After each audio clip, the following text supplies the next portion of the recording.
शांत रहने से ये होगा कि आपका जो माइंड ब्रेन सिस्टम है उसको समय मिल जाता है इंफॉर्मेशन और प्रोसेस खोजने का। माइंड ब्रेन सिस्टम को आपके टाइम मिल जाएगा, टाइम टू डेवलप सॉल्यूशन। तो ये जो स्टार्टिंग के 5 सेकंड है बहुत महत्वपूर्ण है, बहुत ज़रूरी है। तो जब भी आप कोई प्रश्न हल करें, शुरू के जो 5 सेकंड है प्रारंभ के, बिल्कुल शांत रहें, क्योंकि प्रश्न हल करने से पहले हमारे मन मस्तिष्क तंत्र में कुछ और जानकारी चल रही होती है।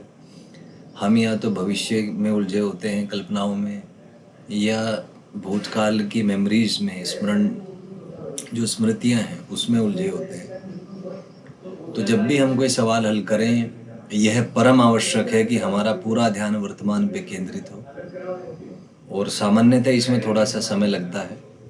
तो अभी से आदत बनाएं, जब भी कोई प्रश्न आप हल करें 5 सेकंड के लिए बिल्कुल शांत हो जाएं।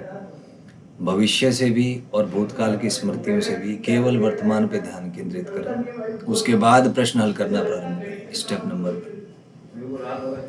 स्टेप नंबर 2, जब भी आप कोई प्रश्न हल करें तो चित्रों के रूप में सोचें, उसके चित्रों के रूप में सोचें, इमेजेस की टर्म में आप जो है उसको विजुअलाइज करें। क्योंकि क्या होता है कि हमारे मस्तिष्क का जो ऑक्सीपिटल लोब होता है, जो विजुअल इन्फॉर्मेशन या जो लाइट की जो इन्फॉर्मेशन है जो आंखों के थ्रू हम रिसीव करते हैं, वो पार्ट सबसे फास्ट होता है, सबसे ब्रेन जो है सबसे सहज होता है उसमें। इसीलिए यही कारण है कि हमें मूवीज़, पिक्चरें वगैरह ज़्यादा याद रहती हैं, और टेक्स्ट के रूप में जो जानकारी हमने पढ़ी है उसको हम भूल जाते हैं। तो मस्तिष्क की स्वाभाविक प्रकृति का लाभ उठाएं, और जो भी प्रश्न आप हल कर रहे हैं उसको चित्रों के रूप में आप सोचें, केवल शब्दों के रूप में नहीं।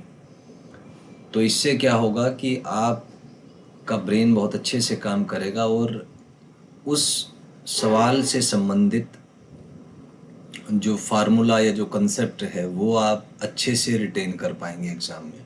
तो ये दूसरा स्टेप है।